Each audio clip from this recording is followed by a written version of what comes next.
Voilà, bonsoir et bienvenue à cette nouvelle séance de cours de Python 2, session juillet 2022. Donc, pour rappel, nous sommes à la dernière séance de ce programme, donc la semaine 4. Aujourd'hui, c'est la première séance de la semaine 4. Et dans les normes, la dernière séance pour le programme de la semaine 4, ce sera le mercredi, Inch'Allah. Voilà. Donc, comme on a l'habitude de le faire, s'il y a des questions par rapport à tout ce qu'on a fait, puisque c'est la dernière semaine, donc c'est l'occasion de poser vraiment tous vos problèmes pour qu'on essaie de les résoudre d'ici la fin de la semaine. Sinon, après, on n'aura plus de contact pour la suite des choses, une fois qu'on conclut tout le cours. Voilà. Donc, je suis à l'écoute. S'il y a des questions sur tout ce qu'on a fait sur les notebooks, les cours et autres. Sinon, aussi, s'il n'y a pas de questions, comme on a l'habitude de le faire, pour le programme de la semaine 4, il y a pas mal de choses à voir, notamment la programmation orientée graphique avec Tkinter. Et ce sera l'occasion de faire les exercices sur les classes du programme de la semaine 3. Voilà. Je suis à l'écoute s'il y a des questions.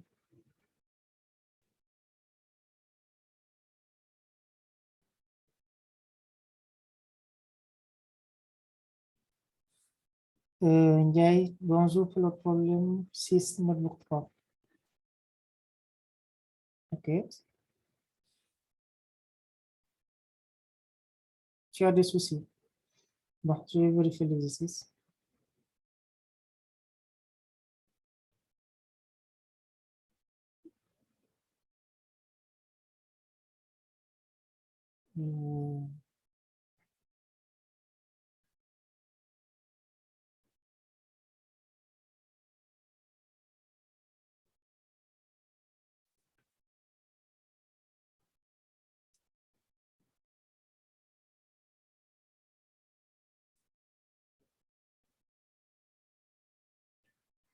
Tu peux nous expliquer le souci que tu as sur cet exercice-là, s'il te plaît?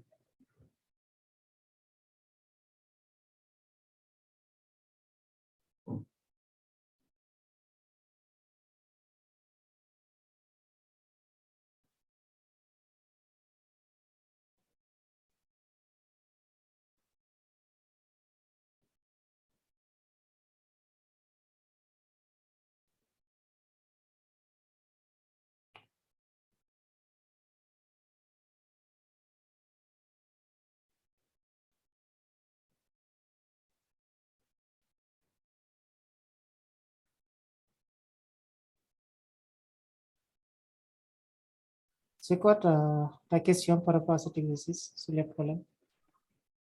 Ici, on demande de faire quoi? De définir une fonction codage qui code une chaîne de caractères. Je pense qu'on avait répondu à cette question-là, si je ne me trompe pas, la dernière séance.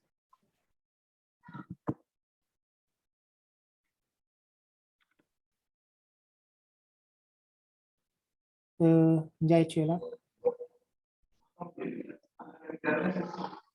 Bonjour, Voilà. Bon, je vais te renvoyer sur le notebook qu'on a fait la semaine passée. Donc, on avait résolu ce problème-là. On avait expliqué comment faire cet exercice. Bon, je vais l'ouvrir. Je pense que c'est ce qu'on l'a partagé sur le Discord.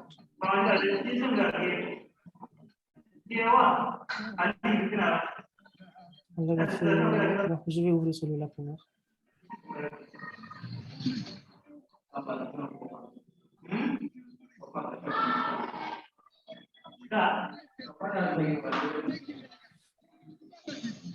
Tu es là, Ndiaye? Oui, je suis là. Voilà, donc c'est ça la solution à ton problème. C'est l'exercice qu'on a donné ici. Maintenant, il faudra juste changer, utiliser les bons noms de fonction. La fonction doit s'appeler codage. Donc, il faudra juste changer ça, changer le nom là en codage. Et le reste, c'est bon. Donc, ici, on avait dit, par exemple, comment dirais-je, d'écrire un programme qui permet de coder une chaîne. Donc, pour le codage, on a dit, par exemple, si, par exemple, la lettre c'est égal à 1, on prendra la lettre suivante, la lettre alphabet suivante. Donc, la lettre qui suit A, c'est B. Donc, si c'est B, on prend de la lettre C. Si c'est C, on prend la lettre D, ainsi de suite. Voilà. Donc, on avait défini la fonction qui s'appelle code, qui prend un paramètre une chaîne de caractères qu'on a nommé CS. Maintenant, à l'intérieur de la fonction, on a défini une variable liste qui contient toutes les lettres alphabet, A, B, C, D jusqu'à Z. Voilà. Après, on a initialisé une chaîne vide qui va nous permettre de recevoir la chaîne qu'on a codée. Et qu'est-ce qu'on fait? Nous, on parcourt notre chaîne qui est ici, en paramètre. Donc, on met for E in S, avec E qui va prendre les différentes lettres de la variable S. Voilà. Et à chaque fois, qu'est-ce qu'on fait? On récupère la position de la lettre là, de la lettre qui se trouve dans la chaîne S. On récupère sa position dans la variable qui est ici. Donc, si c'est à la position 0, par exemple, position 0, c'est le premier élément, c'est A. On incrémente, on change la position.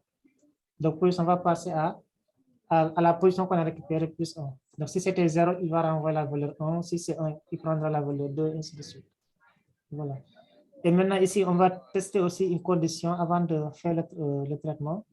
Parce que si on est arrivé ici à la dernière position, si par exemple, la position est égale à la taille de notre chaîne, c'est-à-dire 26, dans ce cas-là, on doit prendre la première lettre, c'est-à-dire A. Donc, le A est à la position 0. Donc, si tel est le cas, c'est ça qu'on a testé ici. Si pose de len égale à liste, alors pose va prendre la valeur de 0. Voilà. Mais si on termine, on récupère la lettre suivante sur l'alphabet à la position pose qui est là, qu'on va additionner à la variable chaîne. On a mis CH plus égale à liste entre croisés pose. Donc, on va récupérer la lettre à la position qu'on a récupérée ici plus 1. À la position plus 1. Voilà. Si on termine, on renvoie la chaîne CH. Donc, cette solution-là, elle est disponible sur le cours, dans le site. Si tu entres dans le site, c'est ce notebook-là, la session qu'on a fait le 27 juillet 2022. Donc, si tu cliques sur le notebook, tu reverras la solution. Tu fais juste un copier-coller, après tu changes le nom de la fonction en codage, tout simplement. C'est bon? Oui, ça va bien. Voilà. Y a-t-il d'autres questions avant de passer au programme de la semaine 4?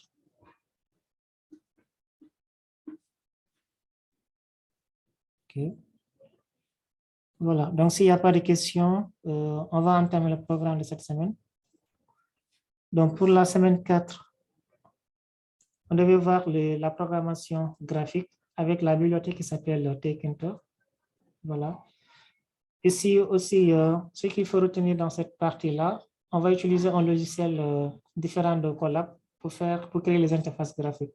Parce qu'avec Google Colab, on n'a pas la possibilité de créer des interfaces graphiques avec la bibliothèque Tkinter. Aussi, ça existe aussi, c'est très complexe pour le faire. Voilà. Donc, c'est pour cela ici, on vous a proposé un logiciel qui s'appelle Spider, mais vous avez le choix d'utiliser n'importe quel IDLE, n'importe quel logiciel de Python de programmation, soit Spider, soit Jupyter, soit Pycharm, ou bien l'IDLE de Python par défaut. Voilà. Donc, moi, normalement, je devais utiliser le Spider aujourd'hui pour faire la démonstration, mais malheureusement, j'ai changé de machine. Je suis au village, donc je n'ai pas pu apporter mon ordinateur. Je travaille avec notre ordi. Du coup, je vais utiliser le logiciel de Python simple qui s'appelle IDLE de Python pour faire les exercices. Voilà. Mais ce sera la même chose. Le code ne change pas. Il faut juste écrire le code et tester le programme.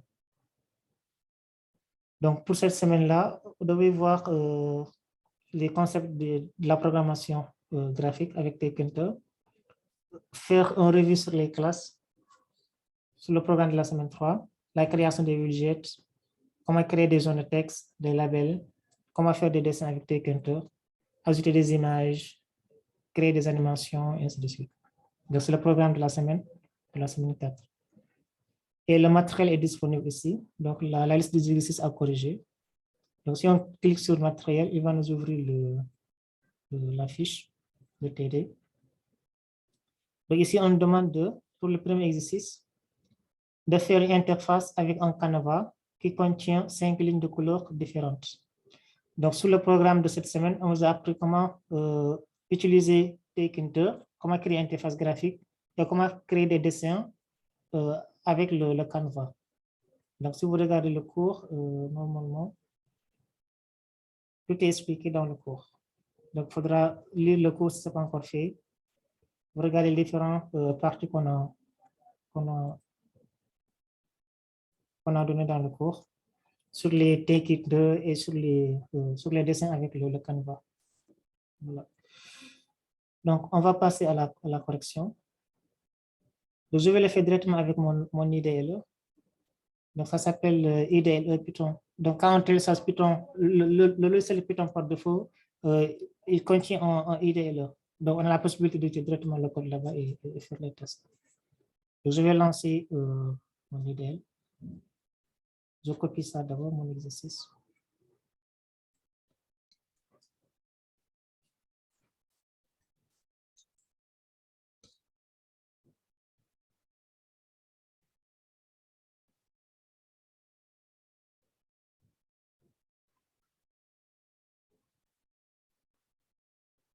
Voilà. Donc, ça est là. C'est juste un livre de texte qui est très simple. C'est différent des Spider. Spider, c'est très avancé par rapport à ça. Là, ici, on ne peut que saisir du texte. On ne peut rien faire d'autre à la différence des Spider. Voilà. Donc, ce sera la même procédure. Il n'y a pas de changement. Le code ce sera le même, ainsi de suite. Donc, là, je vais copier mon exercice. Je vais le mettre sur 2 lignes. Voilà. Ici, on demande de faire une interface avec un canevas qui contient 5 lignes de couleurs différentes. Maintenant, ici, on va essayer de le faire sous forme de classe, puisqu'on n'a pas pu faire des exercices sur les classes sur la semaine 3, au niveau de la semaine 3. Donc, tous les exercices qu'on va corriger ici, ce sera sous forme de classe. Donc, ici, on demande de faire quoi? On va créer une interface graphique qui contient 5 lignes de couleurs. Voilà. Donc, le but, c'est de dessiner des lignes dans le canevas. Donc, ce qu'on va faire ici, on va créer une classe, par exemple, on va nommer ligne. Et cette classe-là va permettre tout simplement de dessiner, de créer une interface graphique avec des dessins de lignes à l'intérieur. Donc, chaque ligne avec une couleur différente. Pour définir une classe, là, on va mettre un commentaire. On va définir notre classe. La classe qu'on va nommer ligne. Voilà. Pour définir une classe sous Python, on utilise le mot-clé classe, espace suivi du nom de la classe. Je mets ligne avec S. Et entre parenthèses, on va mettre, avant de faire ça même, il faut ici, avant de passer à la création de la classe, nous, on veut par exemple dessiner. Donc, pour dessiner, on va utiliser la librairie qui s'appelle Tkinter. On va aussi dessiner, et pour faire des dessins, il y a le module qui s'appelle Canva dans Tkinter qu'on doit utiliser. Donc, la première chose à faire, je vais oublier d'importer les bibliothèques. On va importer les différentes bibliothèques. C'est la première chose à faire. On importe les bibliothèques. Les bibliothèques. Voilà. Donc, la première bibliothèque à importer, c'est la bibliothèque qui s'appelle Tkinter. Voilà. Et cette bibliothèque-là, on va la renommer en TK. C'est plus simple. Ensuite, on importe le canevas. On importe le canevas. Donc, le canevas, c'est l'outil qui nous permet de faire des dessins sur l'interface graphique. Donc, la librairie est disponible sur Tkinter. Donc, on va mettre from Tkinter, import Canva. Donc, Canva, le C, c'est en majuscule. Voilà. Canva. Donc, ça, c'est la première chose à faire. On importe les bibliothèques dont on a besoin. Voilà. Maintenant, à l'intérieur de la classe ligne, donc cette classe-là, elle va hériter de notre bibliothèque TK. Voilà. de l'objet TK. L'objet TK qui nous permet de créer les interfaces graphiques. Mais puisque ça doit hériter ça, donc la classe, on le donne à l'intérieur de la parenthèse pour les héritages. Donc, si vous vous rappelez sur le programme des classes, si une classe hérite une autre classe, donc la classe à laquelle elle hérite, on le met entre parenthèses, juste après le nom de la classe, la définition. Donc, la classe qui permet de créer une interface graphique, c'est la classe qui s'appelle TK, qui est définie dans la librairie Tkinter. Donc, pour accéder à cette classe-là, on passe par tk.tk, avec le T en majuscule. Voilà, on met les deux points. OK. Maintenant, dans une classe, on aura ce qu'on appelle le constructeur, les méthodes et les propriétés de la classe. Donc, une classe est constituée de ce qu'on appelle des propriétés et des méthodes. Donc, parmi les méthodes, il y a une méthode qui s'appelle le constructeur. Le constructeur qui permet d'initialiser les différents attributs de la classe. Donc, quand on instancie une classe, par défaut, c'est le constructeur qui est appelé. Voilà. Donc, la première chose à faire, c'est de définir le constructeur. Ici, on va dire définition du constructeur. Constructeur. Voilà. Comme c'est une fonction, pour définir une fonction, on commence par le mot def. Et le constructeur, sa syntaxe, pour la déclarer, on met deux fois underscore. Je mets deux fois le underscore. La fonction du constructeur, ça s'appelle init, suivi de underscore. Voilà. Entre parenthèses, aussi, il faut savoir que pour les méthodes des classes, donc on peut avoir des paramètres. Donc, obligatoirement, on a un paramètre qui est obligatoire. Donc, c'est le paramètre qui s'appelle self. Donc, si la fonction ne prend pas de paramètre, nous, on va mettre le self. Quel que soit alpha, le self sera toujours là-bas. Donc, si ça prend un paramètre, on va mettre self plus le paramètre que ça prend. Si c'est A, si c'est B, si c'est C, ainsi de suite. Voilà. Donc, le paramètre self, c'est obligatoire pour toutes les méthodes qu'on va définir à l'intérieur des classes sous Python. Self. C'est bon? Maintenant, ici, on va instancier notre fenêtre en appelant le constructeur de la classe mère.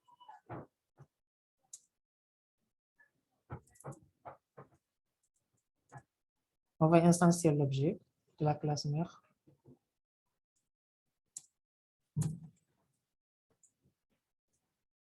Le constructeur de la classe mère. En faisant tout simplement self. Maintenant, ici, chaque fois-ci, on va utiliser, comment dirais-je, les attributs de la, comment dire, les attributs, les méthodes de la classe. On commence par le mot self. Voilà. Donc ici, nous, on va appeler le TK de la classe mère, le constructeur de la classe mère. On va mettre ici TK. .tk.init underscore, deux fois underscore, init.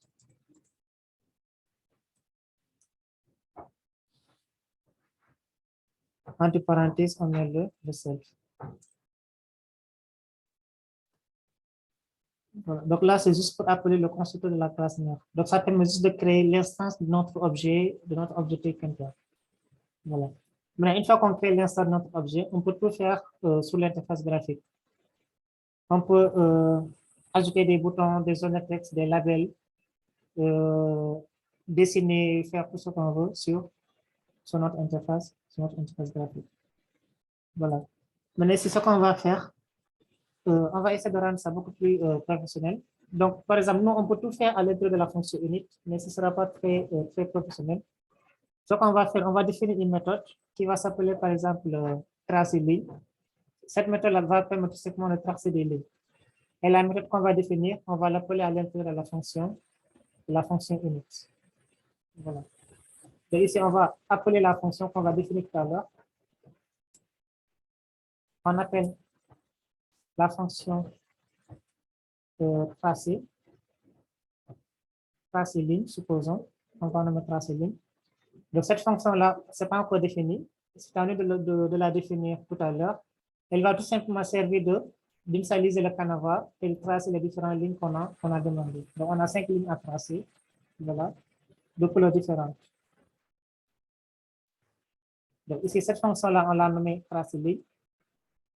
Donc, pour appeler cette fonction-là, on va passer par le mot self.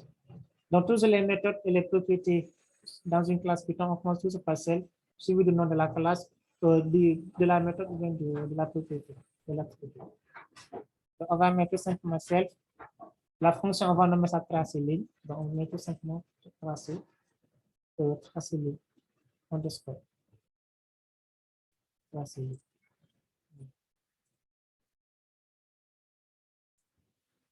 Ensuite, on va lancer la boucle d'événements.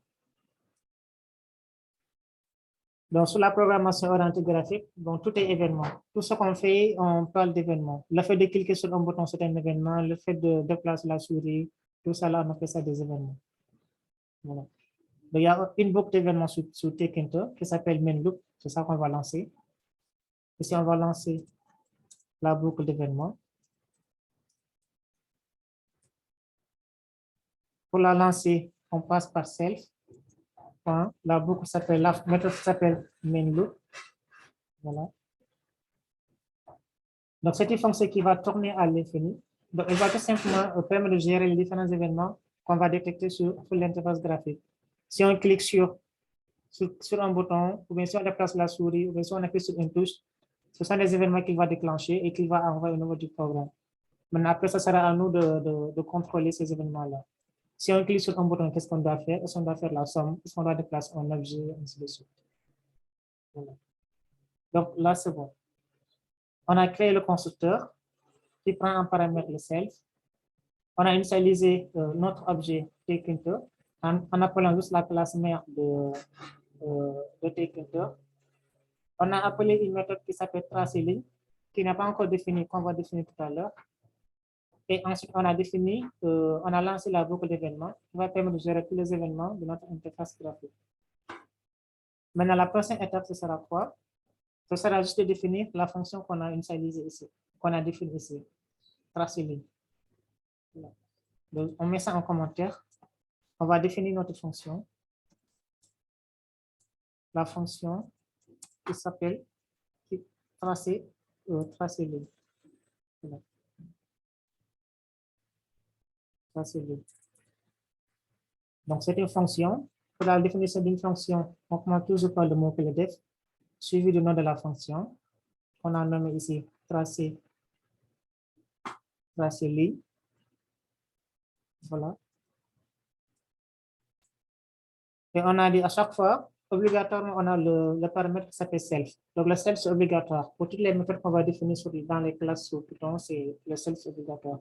Après, s'il y a d'autres paramètres, on les résout après le self.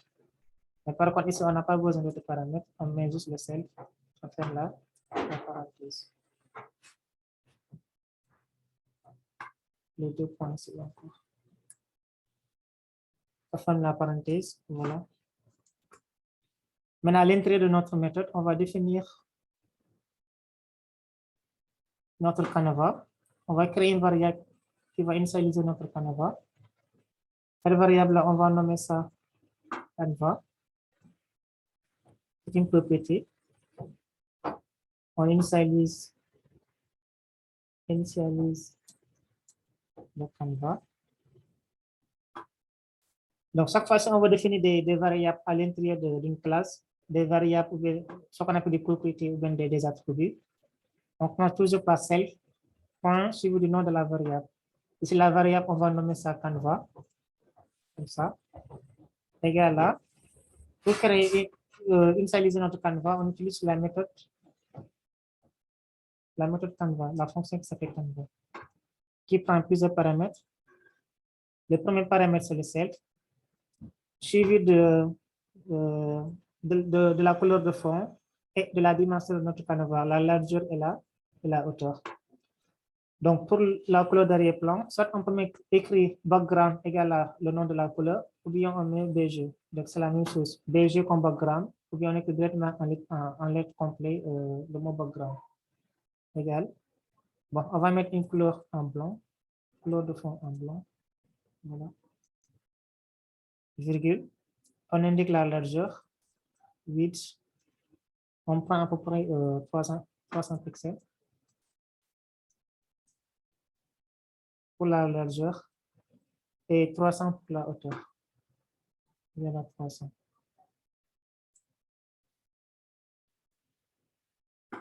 Ferme la parenthèse.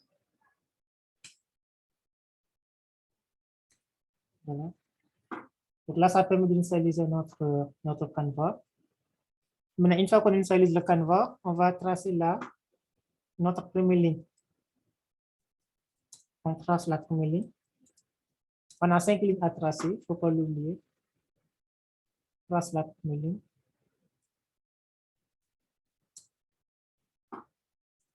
Pour tracer une ligne, qu'est-ce qu'on fait? Quelle est la fonction qui permet de tracer une ligne avec la bibliothèque Canva? Si vous avez lu le cours, c'est quelle fonction?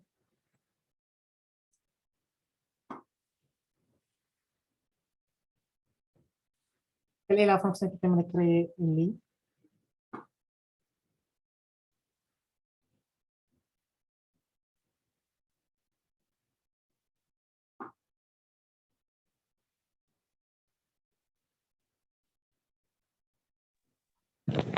Line ou bien? Oui, c'est create line. Create line. Voilà. Donc la fonction, elle s'appelle create underscore line, qui prend plusieurs paramètres. Donc les premiers paramètres, ce sont les coordonnées du point de notre ligne. Donc vous savez que pour tracer une ligne, on a besoin de connaître 2 points. Voilà. Donc 2 points, supposons le point A et B, avec des coordonnées X et Y pour le point A et X et Y pour le point B, supposons. Maintenant ici, nous, on va donner les coordonnées de notre premier point. Par exemple, on va prendre les coordonnées 10, X et 10 pour le Y, pour le point numéro 1. On fait la même chose pour le deuxième point. Par exemple, là, on peut choisir 2,100. Ensuite, il faudra indiquer la couleur de votre ligne.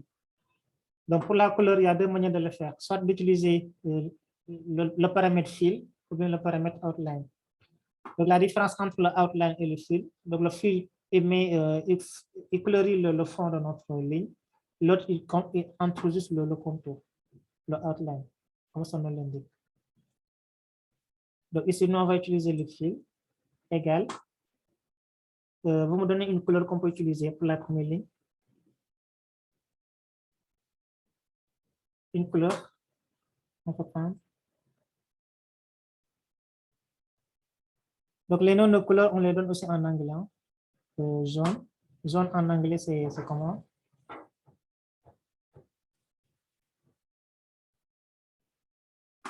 On met quoi? Yellow avec 2 L. Voilà. Ensuite, je ferme la parenthèse. Maintenant, avant de continuer, on va d'abord tester ça. Comme ça, au fur et à mesure qu'on avance, on regarde ce que ça donne comme résultat. Donc ici, pour tester, je descends un tout peu. Donc, chaque fois qu'on crée les lignes, donc pas de fois, elles ne sont pas directement mises dans le canevas. Donc, si on veut les mettre dans le canevas, on utilise le pack qu'on a défini sur la bibliothèque Canva. Et ici, on ajoute les lignes dans le canevas. Donc, pour ajouter les lignes, on met tout simplement self, le nom de la variable canevas, pack. Donc, c'est la méthode pack qui permet d'ajouter les éléments dans notre canevas.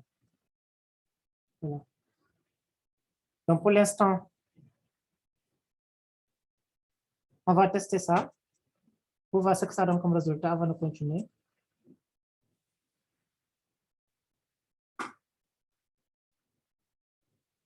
Donc, pour tester une classe,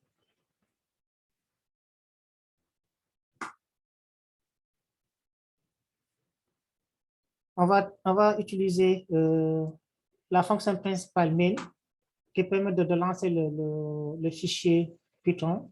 Donc, cette fonction, elle s'appelle elle s'appelle main. Donc, nous, ce qu'on va faire ici, c'est pour tester notre programme. Ici, on va dire, on va tester la classe. On va tester au lancer la classe, la même chose. Donc, si vous regardez ici, j'ai commencé à écrire à partir du début. Donc, je ne suis plus dans la classe, je suis sorti de la classe ligne. Voilà. Et là, je vais tester ma classe ligne que j'ai créée ici, pour voir s'il a dessiné la première ligne. Donc, pour faire ça, on va tester. On va vérifier si le name, il y a une constante qui s'appelle double underscore, 2 fois underscore qui s'appelle name. C'est cette constante-là qu'on va vérifier si c'est égal à au programme principal, au nom de la programme principal, du programme principal, qui s'appelle name. Voilà. Donc, on va vérifier cette constante. If name égale à la fonction principale qui s'appelle main. Là aussi, on met 2 fois underscore, suivi du nom de la fonction main, suivi de 2 underscore, on ferme le double quote. Donc, si ça c'est vrai, si la constante là, a la variable main, dans ce cas-là, on va créer une instance de notre ligne, de notre classe qu'on a définie ici. Donc, à l'intérieur, on va dire par exemple, on crée notre instance de la classe ligne. Oups. Ctrl Z.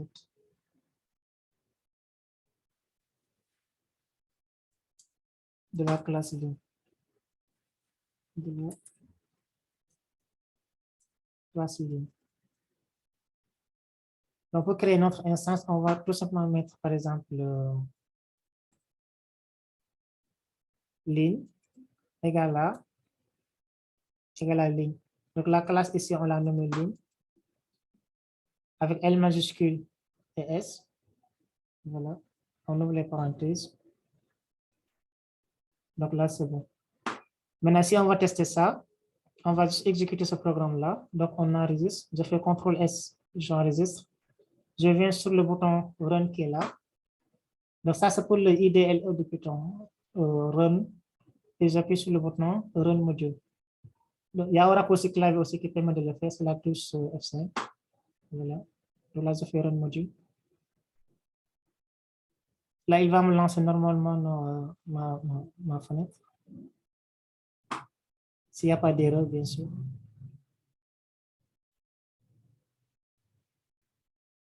Okay. Donc, je ne sais pas si vous voyez mon écran. La fenêtre qu'il a dessinée avec la ligne. Ce n'est pas visible.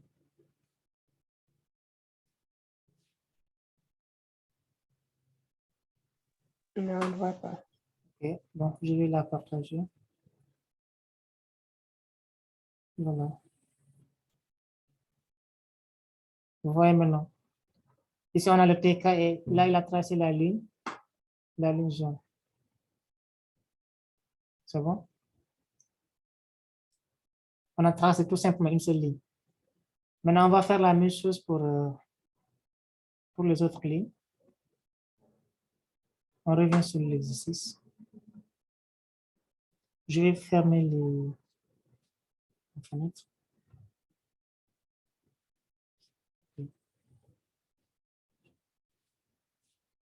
Donc là, c'est bon. On va continuer. Maintenant, ce sera la même chose, le même principe pour les autres lignes. Donc, tout ce qui va changer ici, ce sera juste les coordonnées des lignes, ainsi que la couleur. On a 5 lignes à tracer. Donc, si on veut ici ça, on peut copier cette ligne-là 5 fois. Ce sera plus simple. Après, on va changer juste les valeurs des coordonnées. Je copie la ligne, CTRL-C. Je vais coller ça au moins 4 fois. Voilà. Et après, on va changer les valeurs dans les différents coordonnées.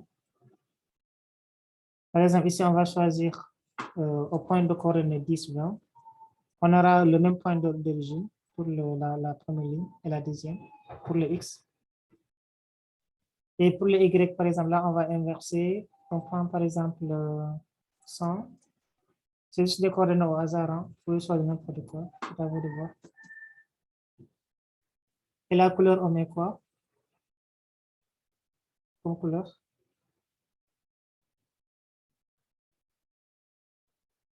On peut mettre le bleu.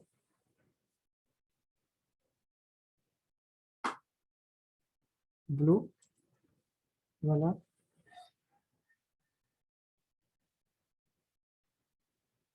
On fait la même chose pour la troisième ligne.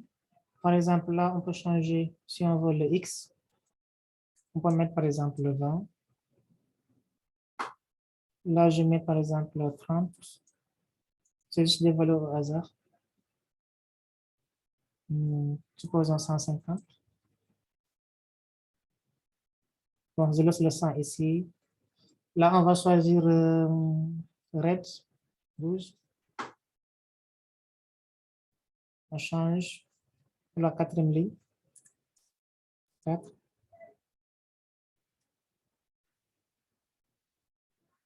Je donne 30.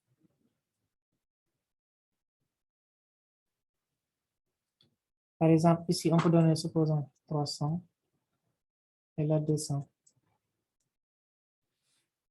Donc, on a la couleur jaune, on a le bleu, on a le rouge. On peut choisir le vert. OK.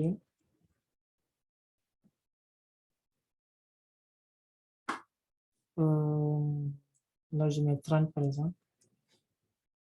Et 50. Je remets les 100 et 150. Voilà.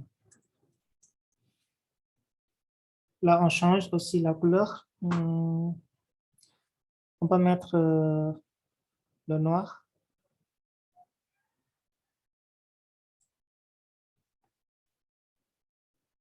Okay. Donc, ici, on a nos 5 lignes avec les différents coordonnées et les différentes couleurs qu'on a définies. Yellow, blue, red, green and black. On va tester à nouveau. Là, j'enregistre. Je vais exécuter mon programme. Bon, je vais essayer de partager carrément mon ordinateur. Comme ça, vous allez voir tout mon écran.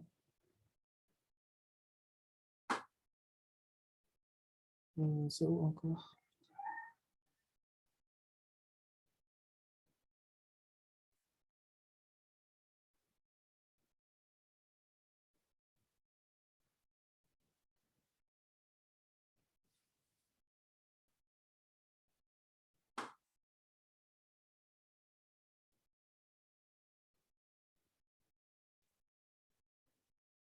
Bon, là, je ne vois pas l'option qui permet de partager tout mon écran. C'est pas grave. Donc, je vais exécuter ça.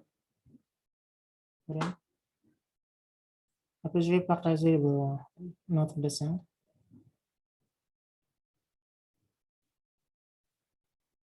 Donc, ici, nous avons notre fenêtre qui est là, avec les différents traits qu'on a dessinés. On a le jaune, le vert, le rouge, le noir, le bleu, ainsi de suite. Voilà. Donc, ça, c'est la taille du canevas. On a mis 300 pixels sur 300 pixels. Donc, 300 sur la largeur et 300 sur la hauteur. C'est bon?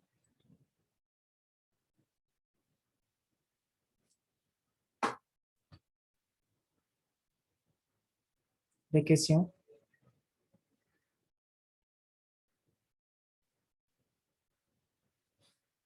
Tu as testé. Tu as écrit le même code, bien? Ndiaye. Oui. Ok. Est-ce que tu ne t'es pas trompé quelque part? Tu travailles sur deux écrans différents, un téléphone et un ordinateur.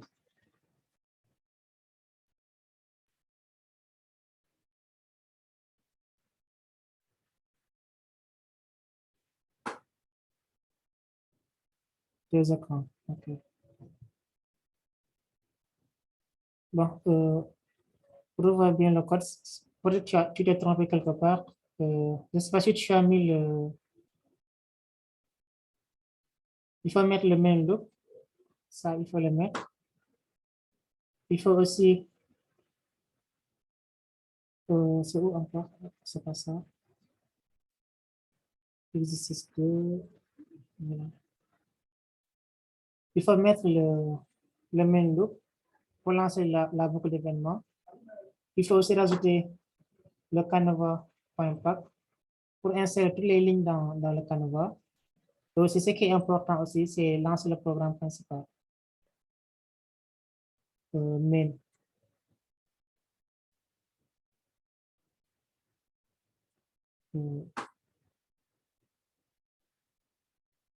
Voilà. Ça aussi, il faudra le faire. C'est important pour lancer le programme de la classe. Le if name doit être au même niveau d'alignement que la définition de la classe qui est là. C'est le même alignement. Soit après, tu captures ça, tu m'envoies ça sur Discord. Après, je vais voir. Là aussi, c'était l'erreur.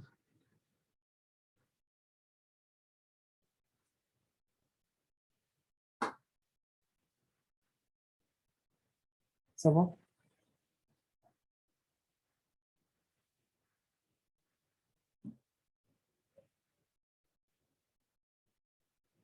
OK. S'il n'y a pas d'autres questions, on va continuer.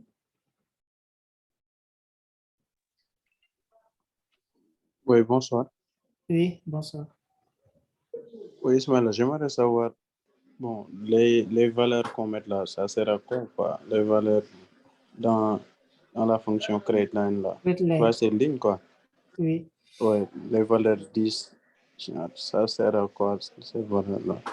Okay. Oui. Bon, je vais copier ça. Je vais utiliser mon tableau blanc.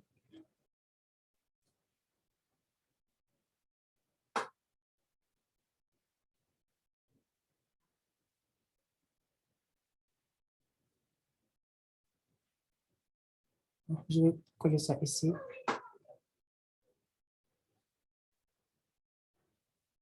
Donc, vous savez que de manière générale, si on veut tracer par exemple une ligne, on a besoin de connaître 2 points. Par exemple, si tu prends une fonction affine, pour tracer une fonction affine, tu as besoin de connaître au moins 2 points. Si tu veux tracer une droite ou bien une ligne ou bien une fonction affine, au moins tu as besoin de connaître deux droites. 2 points, autant pour moi.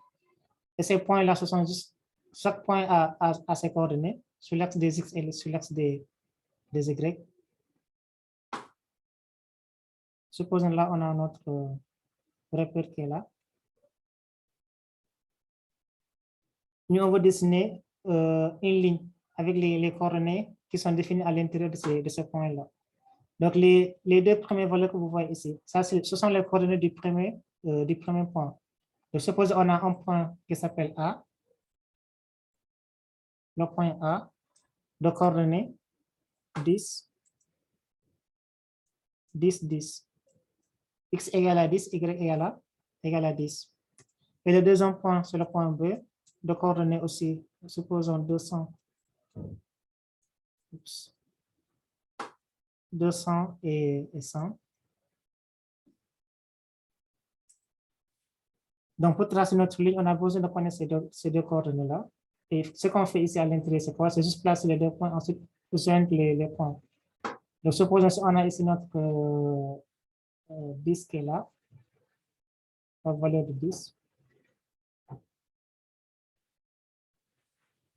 Bon, on va juste des valeurs au hasard.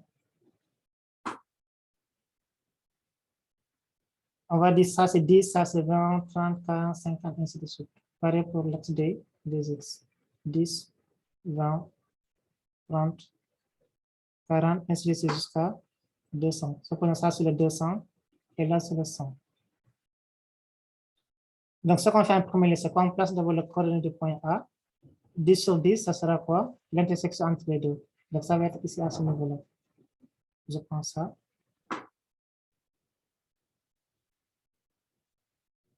Là, ce sera le coordonnée du point A.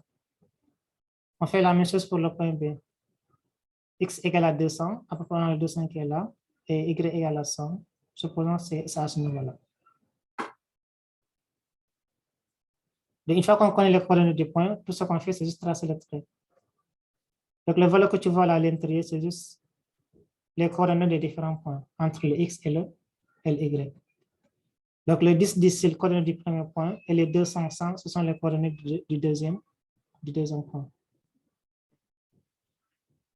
C'est bon?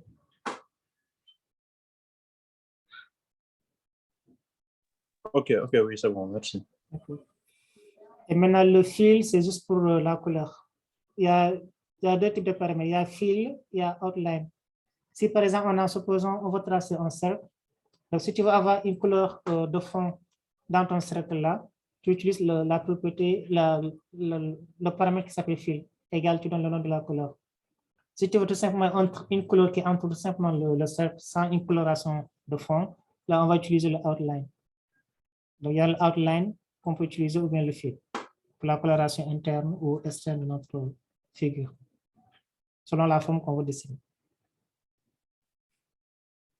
Voilà. S'il y a-t-il des questions, d'autres questions?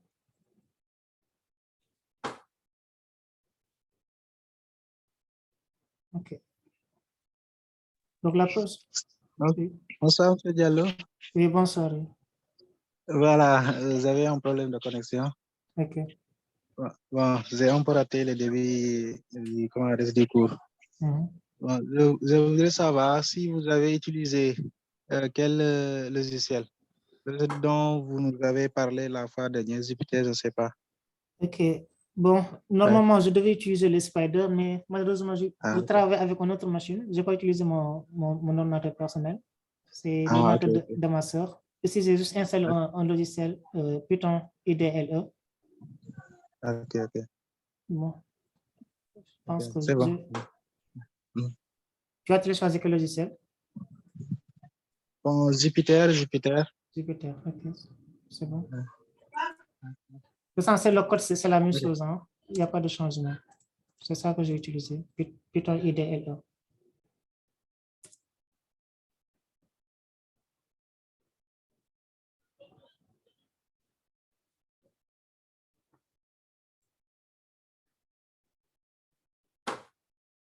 Voilà. Donc, c'est le Python de base, c'est très simple. Par contre, ici, c'est pas très avancé l'éditeur de texte. Puisque les Spider, ça prend du temps, je n'ai pas pu le télécharger à temps pour l'installer sur cette machine-là. Voilà. Donc, avec celle-là, on peut le faire en ligne. Non, pas en ligne, vous téléchargez ça. Ça c'est On télécharge. vous le téléchargez et vous l'installez. Voici le lien de téléchargement. Vous cliquez, il va le télécharger, après vous lancez. Vous lancez le logiciel. Donc, ça ressemble à ça, quoi. Si vous ne le lancez pas de fois, vous aurez ça qui va s'ouvrir, l'IDLE de Python. Après, si vous voulez créer un nouveau fichier, attendez, je vais lancer le partage.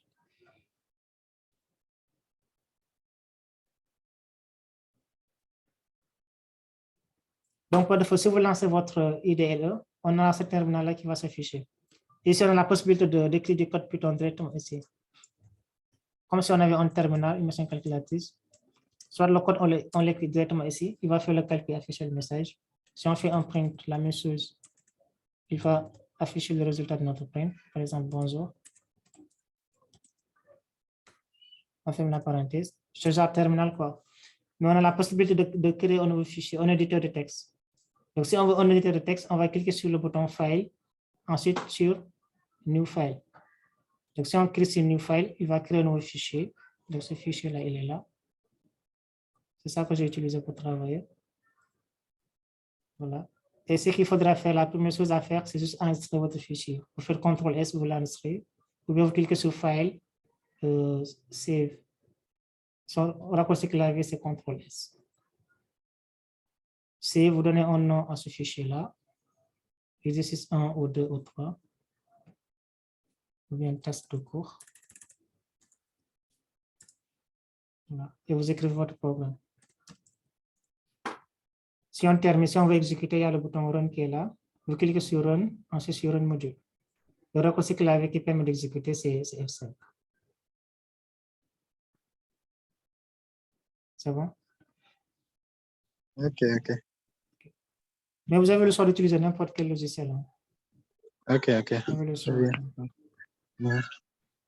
Voilà. Je pense s'il n'y a pas d'autres questions, on pourra s'arrêter là parce qu'il reste que 9 minutes. La prochaine fois, on va essayer de corriger les derniers exercices. Il reste à corriger les deux. Donc, pour le deux, on demande d'écrire une interface avec un formulaire où l'utilisateur va saisir d'un nombre. Voilà. Et après, il y aura un bouton. Quand on clique sur le bouton calculer, il va faire la somme de ces deux éléments-là, supposons A et B. Après, il y a deux solutions à proposer. La première solution, la somme apparaît dans un label. On aura un label de texte où on va afficher la solution. Et l'autre, la solution, pour la deuxième solution, le résultat va s'afficher sur un message de box, sur une boîte de dialogue. Donc, si je vous demande par exemple d'essayer de le faire chez vous, après, si vous avez des difficultés, vous me montrez ça. Je vais essayer de voir avant la prochaine session. Avant qu'on le corrige, quoi. Essayez de le faire. Donc, ça va ressembler un peu à ça. Je vous donne par exemple le schéma que vous pouvez utiliser.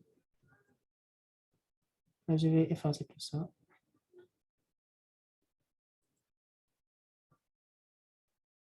Donc, supposons que vous avez votre écran qui est là, votre interface graphique. Vous aurez par exemple un label qui affiche le nombre 1. Nombre 1, 2 points.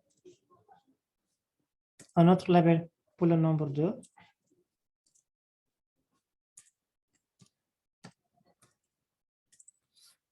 Nombre 2.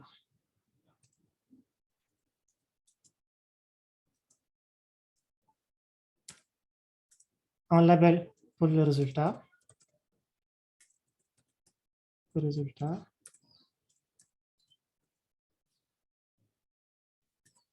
Voilà. Et par défaut, on va afficher 0, 0, 0. Et après, on va créer une zone de saisie pour le nombre 1. Une zone de saisie pour le nombre 2. Voilà. Après, là, on va créer un bouton qu'on va nommer par exemple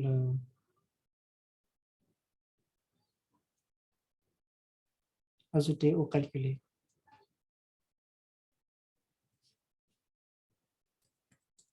Donc, suppose ajouter quoi. Donc, vous essayez de créer cette interface graphique-là. Même si, par exemple, vous ne pouvez pas faire les fonctionnalités qui permettent de faire le calcul, récupérer le volet et calculer, mais au moins, essayez-moi de dessiner ces formes-là, cette interface graphique avec les différentes informations. Un label, une zone de saisie, un label plus une zone de saisie, et un label pour afficher le résultat, suivi d'un bouton. Voilà. C'est bon? Essayez de le faire. Si vous avez des soucis, vous me contactez sur Discord, on va en discuter. Ismaël, bonsoir. Oui, bonsoir, oui, Audrey. Oui, je voulais savoir, est-ce que le code d'aujourd'hui que tu viens d'écrire, on peut l'avoir à côté quelque part? Oui, je vais copier le code sur Discord. Après, vous le partagez sur le collab, autant pour moi. Donc, vous l'aurez, on va vous le partager sur le collab. C'est assez un peu complexe pour moi, j'ai besoin de réviser. OK. Donc, tout le code, vous l'aurez, je vais le partager sur le collab. OK. Donc, essayez de représenter cette interface graphique-là pour la prochaine fois. Après, vous faites des captures d'écran, vous me partagez ça sur Discord, je vais regarder. C'est bon? Merci. OK, merci et on se donne rendez-vous le mercredi, Inch'Allah. Oui, mais M. Diallo, Oui, j'avais une petite question, quoi. oui. En fait, j'aimerais savoir, avec Takeinter, qu'est-ce qu'on veut faire avec, quoi? On crée des applications exécutables ou bien on fait des sites web avec Takeinter ou bien, en fait, sur les interfaces graphiques là, qu'est-ce qu'on veut faire avec, quoi? Bon, Takeinter, c'est juste pour créer des applications qu'on appelle des applications bureau. Par exemple, une application avec une interface graphique, tout simplement, pour gérer, par exemple, la comptabilité, la gestion des notes. Bon, tout ce que tu veux. Ok, genre une application exécutable ou quoi? Exécutable, oui. On peut après le convertir en un fichier exécutable. Quand tu lances, tu exécutes l'application. Par exemple, tu peux créer une application pour la gestion de la comptabilité, si tu veux, que tu vas après distribuer dans les boutiques et autres. Avec en Genre interface. les applications desktop, quoi. Oui, desktop, oui. Les applications de bureau. Comment on fait avec C#. Oui, oui, comme ça, oui. Mais il faut savoir qu'il y a des bibliothèques qui sont très avancées par rapport à Tkinter. Le Tkinter, c'est très basique, bon, et le design n'est pas très joli par rapport aux autres technologies. Donc, vous pouvez utiliser la bibliothèque qui s'appelle YAPI, je mets son commentaire, PQT, par exemple. Donc, c'est une bibliothèque qui permet de faire des interfaces graphiques. C'est plus avancé et plus complet par rapport au Tkinter. Donc, si vous voulez vous aventurer sur... C'est une bibliothèque comme Tkinter, quoi. Oui, c'est une bibliothèque comme Tkinter pour créer des interfaces graphiques. Il y en a plusieurs aussi. Hein. Il faudra voir.